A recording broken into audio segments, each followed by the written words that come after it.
Welcome. My name is Diane Saran, and I'm the Assistant Director of International Programs and Engineering. And today we're going to host an info session talking about going abroad for a semester, and we're calling it 101. Sort of that first stage of thinking about going abroad for a full semester. In the room, I have a couple of our new IPE advisors at this point. So I'll let them just briefly introduce themselves since they're in the room. And then we'll start the session. You can go ahead, Renee, if you want. Hi, I'm Renee Salter, and as Diane said, I'm a very new advisor in the IPE, and I'm looking forward to working with you. Hello, I'm Kiara, and I'm the new advisor at IPE. And yeah, Renee and I just started last week. But yeah, excited to work with IPE and students and helping students go abroad. Great, we're so excited to have them on the team, and they are both handling semester-long programs, so they could be one of your advisors in the future. So this beautiful picture right here, I just thought I would add, is in Singapore, and it's at the literally 12 hours time difference from us right now, in a very warm climate in the winter. So this is one of our exchange schools, and we'll talk a little bit more about how you find those and what our exchange partners are. But I thought it was a really different landscape than what we look at every day in Ann Arbor. So what are we going to talk about today?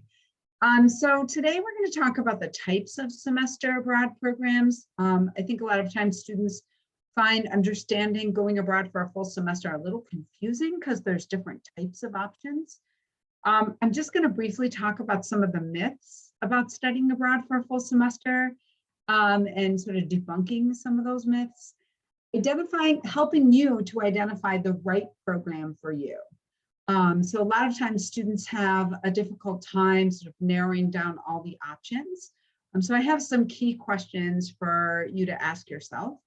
And then academics, understanding how do you navigate finding programs that fulfill your academic need for your program. And then how do you apply? What is that process? Also finances and understanding how funding works for going abroad for a full semester, and then getting accepted and sort of the next steps. And then we'll have some time for questions and answers. I will be providing this PowerPoint session after the program. We also have a semester-long checklist that incorporates many of the things we're going to cover in this session. So for students who attend this session, we'll be sharing that information as well. So what are the types of semester abroad programs? So we have a couple of different types of programs we'll talk about. There are semester exchange programs. What does this mean? This means we have a partnership with universities abroad where we send one student to their university and they send one student to our university. So we have this partnership where we send a number of students to their university, then they send a number of students to our university. So we have a couple of examples I will be showing you throughout the presentation. One very popular one is the university in Madrid, Spain, called the Universidad Pontificia Comillas in Madrid. And then we have a consortium partnership called Global E3, which I'll touch upon today because it's a very large number of universities within that consortia. But those are exchange partners. So when you do that, you pay tuition and fees, and you pay housing and living expenses abroad. IPE also has a number of semester programs with a fixed fee, meaning there's a fee on the program page. So if you go on one of those IPE programs with a program fee, you pay that one fee, and that typically includes tuition and other benefits, such as housing. So that would be located on the MCompass page about what's included in the price. Each program is different, so it's important to take a look at what's included in the specific cost for a program. So one example that we do have is the University College Dublin in Ireland. That's a program where you pay one specific fee. One thing I would just mention here that I think is important is that if you are an out-of-state student, some of these IPE semester programs with a fixed fee could be cheaper than your out-of-state tuition rate. So it's very helpful to look at both of these types of programs as you're starting to think about what is the best program for you academically, but also how you could afford the program and what might be good for you. And I'm just going to touch on, because I think it's important to kind of get a little deeper into our exchange programs, is Globally 3. So we have one Compass page for Globally 3, but that is the main page that you would go to first. But there are a number of universities within that consortia, over 25 abroad. These universities abroad have agreed to be a part of this group because they offer engineering courses in English. So they all have agreed to offer a number of engineering courses. That does not mean that every course they offer at their universities is a course you need in English, but they have agreed to offer a number of courses in English. So it's a nice opportunity to look at a number of universities abroad and still go on an IPE program. And remember, as an exchange program, you pay Michigan tuition and fees, and you pay living expenses abroad. So once you go to this Compass site, you can go to one of the link for the Globally 3 site, and you can look at a glance all the different universities abroad that are offered through the consortia. So you can see there's universities in Europe, South America, Asia, and even Australia and New Zealand. I mean, we do have a new partner that came on literally as the pandemic was hitting, which is in the UAE.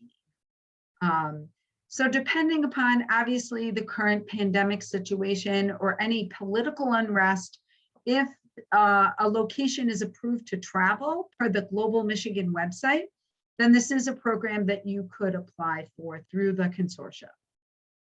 So one program I just highlighted because it's one of the most popular that our students do choose is Nanyang Technical University. This is one of the top-rate universities in Asia. And I highlight Singapore as a really unique destination for students because it offers all the courses in English, because in Singapore, there are multiple languages spoken, interestingly enough, but the language of instructions for universities and schools is primarily in English. And so when you go to these Globally 3 specific pages, you will see information about the exchange. But then when you go below, you will see information about how to find courses, and importantly, when they take place during the semester, because not every university abroad has the same academic calendar as Michigan.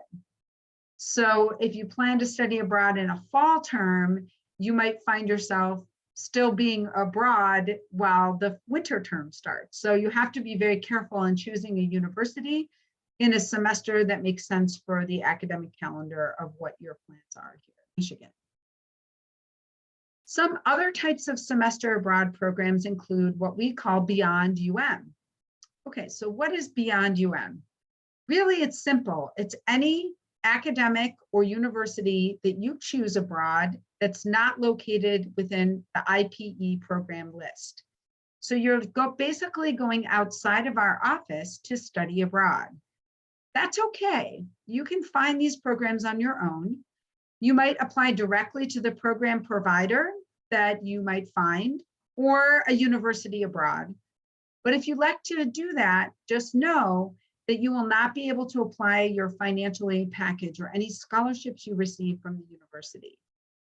So that's extremely important to remember. If you take a look at our website, IPE, I'm actually going to show you because I think what's confusing is where it's located on our website.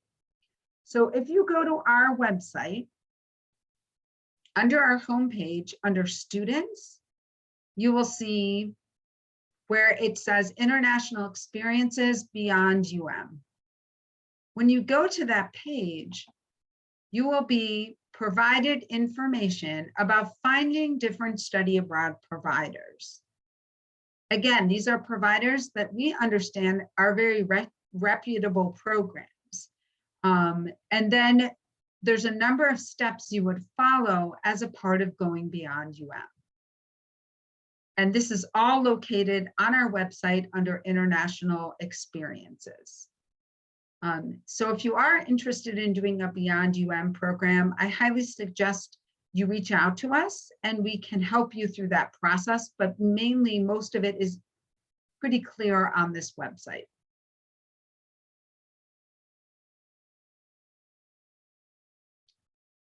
Oops.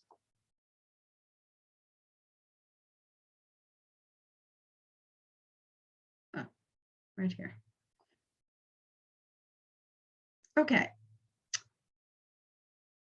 One thing I think is important to talk about are the myths of studying abroad for a full semester. I've worked with engineering students going abroad for about 10 years. So I know that I've heard many myths about the idea that you can't go abroad for a full semester because then you can't finish your program in 4 years. And so one of the things I definitely want to help you understand is that IPE has actually identified programs so that you can do that within your 4-year plan, if that is your plan. Some of the other myths that I've heard in the past are it's more expensive than studying at the University of Michigan. That can be a myth. On an exchange program, you pay the same tuition and fees you would pay if you were here studying in Ann Arbor. And in some locations in the world, you might spend less on housing and living expenses than you would here living here in this city. Or with some of our fee-based programs, as I mentioned earlier, might be less expensive than your Michigan tuition if you're an out-of-state student. So it's important to really investigate in terms of the cost analysis before you decide that it won't work for you financially. I can't take engineering courses I need if going abroad. That's absolutely incorrect. We've identified programs where you can find courses that can be applied to transfer back to the University of Michigan for your programs. That does not mean that every program has every course for every major, but there are a number of programs where you most likely can find academic credits that will apply back, even core classes within your major. Some students think, I don't speak a foreign language, so I can't study abroad. It's a myth. You still can study abroad. We've identified programs that provide engineering courses in English. And in many cases, you can study abroad in countries where English is not the first language, but that you are able to actually study abroad there, even if you have very small amounts of that language. So I definitely wanted to get some of those myths out of the way so students feel like they have the opportunity to do this, even if they have heard of some of these barriers. So what do you do next? How do I find the program for me? So obviously going on our website is the first step, ipe.engine.umich.edu. Under, you'll see the square on our website where you find an international experience, and you can search by term, by country, and you can start to look at what types of programs are offered for full semesters. We suggest you begin to identify 1 to 3 programs, and then ask yourself some of the questions we have on our program checklist, which I also have here. Ask yourself, do I meet the requirements? So obviously you want to make sure you have the GPA that's required for that program. Do the program semester start and end date work for my plan? So some programs, for example, one of the ones I mentioned earlier at Camillas in Madrid, if you take certain courses within their university, the program end date is in the middle of May. A lot of students want to start their internships like May 5th. And so it's important to research all of this before you go down the path of applying for a program. Do you understand the costs of the program? What's included? What's not included? Have I discussed the cost of the program with a financial aid advisor? There's a specific cost estimate sheet that I'll talk about a little later in this presentation. But that's an important part of the process. Do I know if the partner has on-campus housing, or will I have to get an off-campus apartment? Maybe getting an off-campus apartment is even cheaper than living in Ann Arbor. Understanding some of those logistics are important in your decision-making. Will I need to apply for a visa to study abroad in this location? Sometimes you have to travel to a consulate in the United States to actually apply for a visa to go abroad. That can include additional costs to do that. So it's really important to, understand this, and many of the answers to these questions are on the mCompass page for your program. But I find a lot of times students don't always think of these questions as they begin their search, and then get too far down wanting to do a specific program, realizing that maybe that program isn't for them. Academics. So how do I find the courses being offered? So we suggest you check the program website of the partner university for links how to locate courses. Be sure to note when the courses are offered. So sometimes they might list all the courses, and in very small print, then they put fall term, and you're looking to go in the winter. And I find students notice this sometimes 2 months before the application is due. And that might be too late to make a decision to find a new program. So again, doing some of this anywhere from 6 to 8 months prior to when you want to go abroad is very helpful. How do I know if courses have already been approved for transfer? I'm going to show you a little bit more information about the transfer credit process in a minute, but you'll want to review in the equivalencies database if courses have already been applied for how they transfer in as Michigan credit into the College of Engineering. How do I get courses approved? Well, if a course you want to take has not yet been approved, or it's been approved but it expired a while ago, meaning it's only good for a number of years, then you would submit an application for it to be approved through this TCAF website, which I'll show you in just a moment. And it could take anywhere from 4 to 6 weeks for the committee to review how that course transfers. So first, how do you find the courses? I thought I would do that first. So because I've been talking about the CAMIAS website, I showed you on the mCompass page under the academics tab that they explain where to find the courses on the CAMIAS website. These are courses they've specifically identified in English because, of course, in Spain, the local language is Spanish. So within this program, this particular school lists all the English courses in engineering. And then they provide, if you notice here, PDFs of the specific course syllabus. And that's a necessity in order to apply at Michigan's College of Engineering, how that course will transfer. So how do you find those courses? As I mentioned, if you go to that database, it's the international database of course equivalencies, you would search by, in this case, by college name. So you would type in that university in Spain, and it would show up all the different equivalencies. And it explains information about how the course conversion scale is, meaning how the credits convert, and also how they would catalog within the different departments. I'm trying to scroll down thinking I'm actually in the website, but you could scroll down on this website and see all the different courses. So this is just only 3 or 4 of the courses, but there are a number of other courses that have been approved. So how does enrollment work? So when you study abroad for a full semester, IPE will actually enroll you in Michigan's credits if you're doing one of our IPE programs.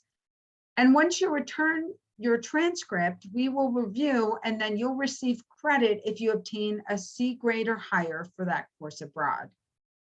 When you enroll in courses at the partner university, it's important to remember you must maintain the equivalent of 12 US credits. It's very important that you understand the credit system abroad because that system could be a little different.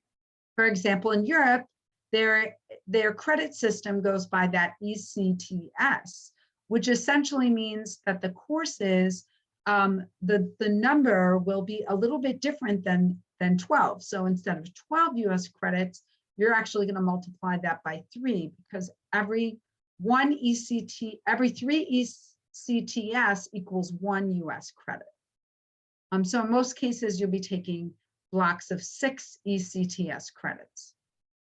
Depending on the program, you might enroll in additional credits other than 12. So you would check with your IPE advisor for how many credits are allowed within your program. So how do you apply in our system? So you go on the program website, and when applications are open, you would see up in this top left-hand corner a button that says Apply Now. And that's where you would begin your application. And in most cases, you would see your application deadline right at the top of the screen. You would also see within this first page information about the cost of the program. And in many cases, the dates, if they're finalized on the actual program page. So when you apply to mCompass, what type of documents do you need? So most applications will ask you for sure to upload a copy of your passport. If you do not have a passport, or if it will expire 1 year of the program's end date, we suggest that you apply for a passport as soon as you humanly can, because at this time, it's taking up to 12 weeks to get a passport or a passport renewed. If you need a passport sooner than 12 weeks, we highly suggest that you expedite the process. It does cost a little bit more money, but then you're assured that you will get your passport, most likely between 4 and 6 weeks. You will fill out the undergraduate education abroad application, and that will ask you to provide to us goals you have for the program, previous educational experiences abroad, and other questions relating to your disciplinary history and how you heard about the program. You will also provide backpacking information about the courses you plan to take abroad. And you'll be required to meet with a program advisor about the program. And the next step is understanding the supplementals application after IPE's application. Will that partner school require you to fill out additional materials? The answer is probably yes.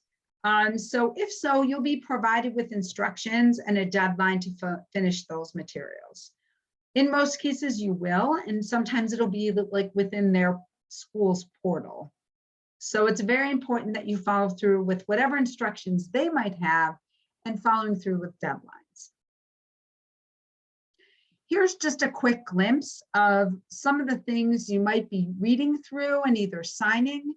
So there's information about our travel funding, information about our multiple applications, if you have multiple applications open, releasing and authorizing information for us to check your disciplinary history, planning for your travel health. So we might ask you some questions that prompt you to do things to help protect you in your health.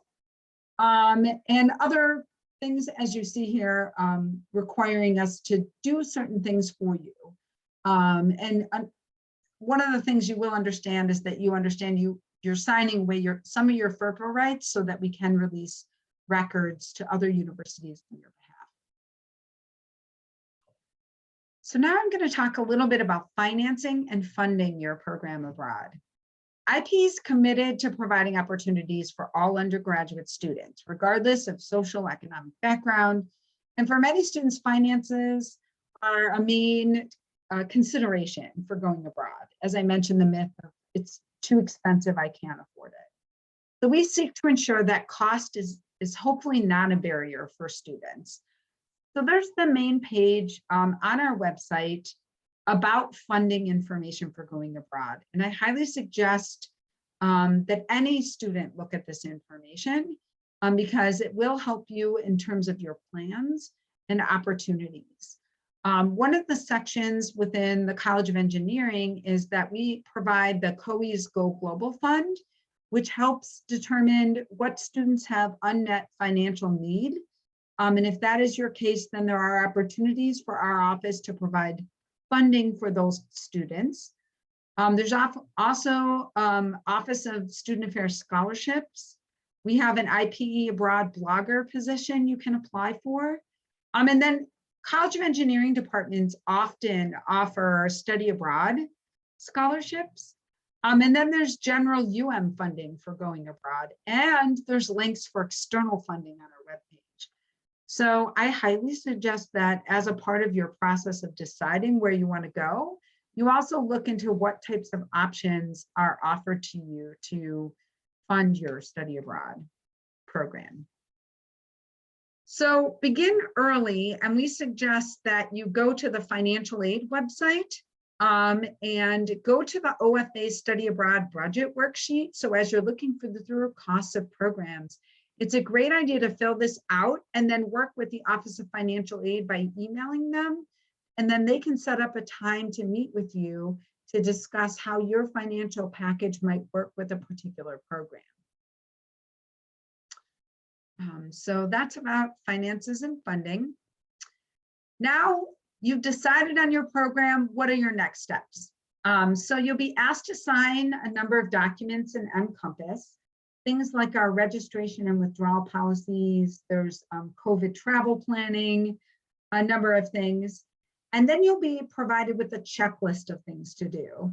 At this point in your determining if a semester abroad is going to happen, going through that entire checklist is not very useful, but that's something that your IPE advisor would be coaching you through and making sure you understand the deadlines that are coming up. And then importantly, so you understand how we help prepare you for going abroad, you will attend and complete an online supplement to the program orientation in Canvas. That's a self-paced online orientation program. And then we will have an in-person orientation. And that's definitely going to help you with pre-departure preparing. And that would be before you go abroad. So that concludes the presentation for today. I did include our contact information on the screen, and we highly encourage you to go to our website and sign up on our website for our newsletter. We will be definitely in the future doing additional information sessions, maybe highlighting partners abroad. So we definitely want you to sign up for our newsletter because that would be very helpful for any of you looking to go abroad for a full semester, how to find out more information. And with that, I will take your questions. And I thank you very much for your time and participation. Yeah, thank you for doing this. Just have a couple of questions. How many programs can I apply for? That's a great question. Thanks for asking that. So especially if you're thinking about like this semester program, typically when students actually get to the application process, you're probably going to narrow it down to at most 2 programs. And so we typically have you rate which one of those 2 is your first choice and which one is your second choice. Because 9 times out of 10, to be honest with you, when I work with students, the reason that a program won't work for them is because for whatever reason, they couldn't find the courses they need at that partner institution. So a lot of students are kind of looking at 2 and trying to find their best academic situation and also being enthusiastic about where they might go. So I would say 2 would be your top. If you're applying to a Globally 3 program, you only need one application in our system, because in Globally 3, you actually list your first choice, and then they do suggest that you have sort of a backup university that you might choose in case that university abroad does not have enough like exchange seats open. Great Okay, question. thank you. Yeah, any other questions? Is there any fees to apply? No, Right. not to our IPE programs. There are no fees to just apply. Good question. And also for the fee-based programs, do you see it harder to get into? Or Yeah, that's a great question. No, you mean where we have a fixed fee for the program? No, we have not had that issue right now. I don't know post-pandemic where we might see students' interest due to the fact that there's possibly some pent-up demand for students to go abroad. But at this point, we have not filled the certain spaces for those programs.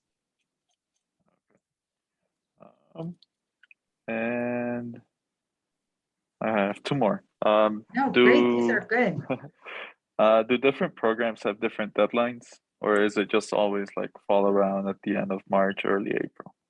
That's a great question. So typically, most of our semester-long programs have the same deadline, although some programs do have slightly different deadlines, and those deadlines could also be with the partners.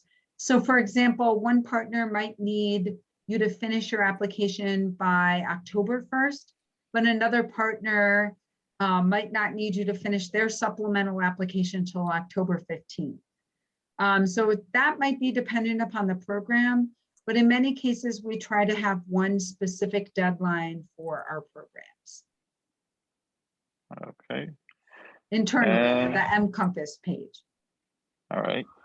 And lastly, when you're trying to get a GPA requirement petition, who do you go, or who's the contact person for that? That's a great question. Typically, you would ask the advisor for the program how to apply, and then that advisor would give you instructions about how to apply for the petition. Okay. All right. Yeah, that was it. Thank you for answering them. These are great questions. Yeah, any others? Any other specific questions? Or Kiara, Renee, do you have any questions?